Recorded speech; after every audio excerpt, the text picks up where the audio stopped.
many occasions, not just in the last Life, Love and Liberty, but also in Donald Sutherland's Burns Rough Cut. Do these feel like two totally different roles, or is Burns Burns no matter what play is portrayed in? I think the biggest difference for me coming to do it, the first time I played him was in the one-man show, and that's a one-man show. So the biggest change for me coming to do this was actually having him meet other people and seeing how that worked. But I think it just crosses the board. I mean, the dynamics totally change when you've got other people with you on stage. But in general, it's the same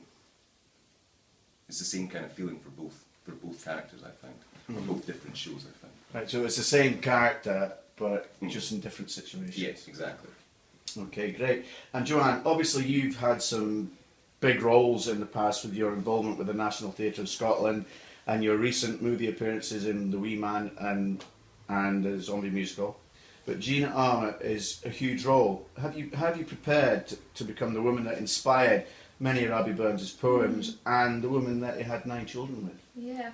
Well, when I found out that I got the role, I just started, I think the internet now, with the internet there's so much information out there, I just started seeing what was there and reading up, and then I started asking around. My dad's actually a history teacher, so and I started asking his opinion, because I grew up, you know, going to Burns suppers, and I'm a singer, so I sang, you know, some Aphon Kissing, and so that's I didn't know too much about Jean, but the more I read about her, the more I realised, you know, how fascinating a character she is. That's the thing, everyone's got their own opinion. Everyone does, but no one says anything bad about her. That's correct. Which I found, you know, really intriguing, and she seems, you know, to have the heart of the story, because she's had these 9 children, and everyone knows Robert Burns' story, but do they know Jean's story? So for me, I think, yeah, I've got really interested in her over the past few weeks, and just want to, obviously I've got the script as well, so as well as I've got the information out there, most importantly I have the script, so I'm going to take most of it from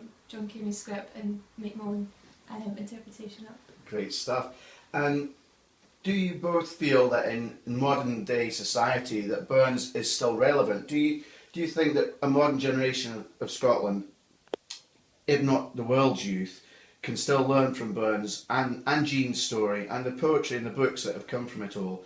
Do you think that Life, Love and Liberty could inspire a younger generation to get an interest in Burns? Absolutely. I mean, everything is still completely relevant today, and that's one of the reasons why there's still such a fascination with Burns a long time after he died. I mean, although the dynamics have changed, I was thinking about it the other day, you know, in Life, Love and Liberty time when he was in Dumfries, you got the French Revolution going on, the American Revolution's just happened. You know, people were rising up to try and change their government to do all that. That's happening, in the world right now. True. In different places, but it's the same thing going on, and it's the same thing that people are wanting so long afterwards. So in one sense, you could look at it quite depressed and go, my God, nothing's changed. People are still fighting for this kind of thing. But you know, that's just life. But I mean, yeah, in general, I mean, I think when I was younger, it was different. I grew up in Edinburgh, and I know down in Dumfries, you know, you're spoon-fed Burns from an early age, as Ali Donoghue always tells me. When I was younger, I kind of just remember being terrified of Burns because it was that one time of the year when you're in primary school and you get handed something that you have to stand up in front of the class and read out. You don't really understand it, you don't know what you're doing, and that's kind of the memory that I had. I've really enjoyed the past time reading this stuff, but looking into the character and finding out who he was, or my interpretation of what I thought, well, you know, coming to your own opinion eventually, instead of you listen to so many other people and then you eventually get your opinion. So once you start looking into that, I think that's where a lot of the fascination can come from people. But also, like, I think it's very relevant because at the heart of it is a relationship, a marriage. It's a love story. You know, a love story. That's always going to be relevant. There's always going to be something that you can relate to in terms of what, you know, any era. That's still, it's all about family, the values are still there. So I think even if you weren't a particular lover of the Burns, you could still come and watch it and take it, you know, the relationships with other people as well. You can it's take a tragedy. Yeah, you can. It is. Yeah, you can take. People like a weepy movie. They do. You know, so. Do you not think that Burns suppers as such are a little bit, the younger generation, apart from doing it in school, find that they're quite hard to get into, they're quite an older person's thing, so this is maybe a way that they can see it? I think Burns suppers have a little bit of that stigma attached to it. Exclusiveness, But I would maybe. never say not to do burn Exclusiveness. suppers. I mean, people have a great time. John Cairney, who wrote the script, told me a story once. He was standing up and he did lots of different burn suppers. He was standing up to do the burn supper and he was addressing the haggis. And he got about halfway through and he just said, "Oh, I can't be bothered with this anymore. I'm bored. I'm bored of this. He listens to this every year." And he just said he started talking about other things because he got to that stage where he was just bored of doing it every year. So there's a little bit of that. But this has got like music and it's got dancing. That got dancing, you know, in as so well. like kids coming to see it, like that, you know, that'll interest them, and you know, and then they can take from it what they want. Because Gavin, obviously you've been involved with the last LLL, and you know what to expect with this kind of promenade outdoor performance. But compared to theatre or TV that you've both done in the past, is rehearsal and preparation in a run up to this event with the 2 kilometre of street as your stage, is it going to be something completely kind of overpowering? It's a bit of a we're trying to incorporate into the rehearsal this time a little bit more chance for us to get out in the street and do it, because it's a shock when you first go out to do it. I mean, basically, for example, you're rehearsing inside all the time throughout the show, so you're used to you can have these The kind of quiet dynamics moments and things like that. change, All of a sudden, you step outside, you're competing with the environment around about you. The first scene that we do down at the White Sands, Burns has this big speech as he just gets off the boat. The sound of the nith behind is deafening.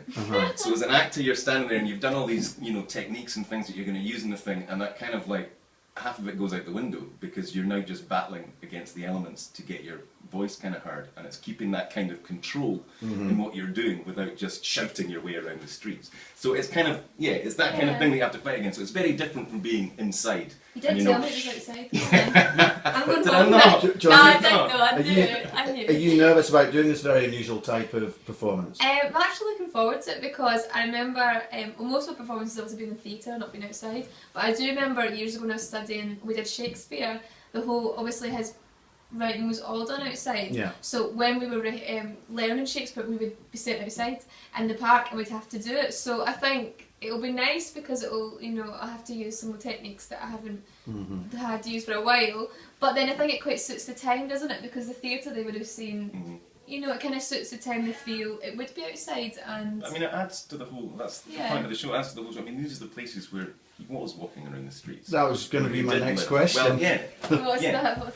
But do you think, hopefully, weather-wise, it'll be sunny, but It if will it be rains, do you not think that will add to the atmosphere of it anyway? Could, yeah. We can have a little rain, I don't want too much. But we don't want to be soaked and miserable.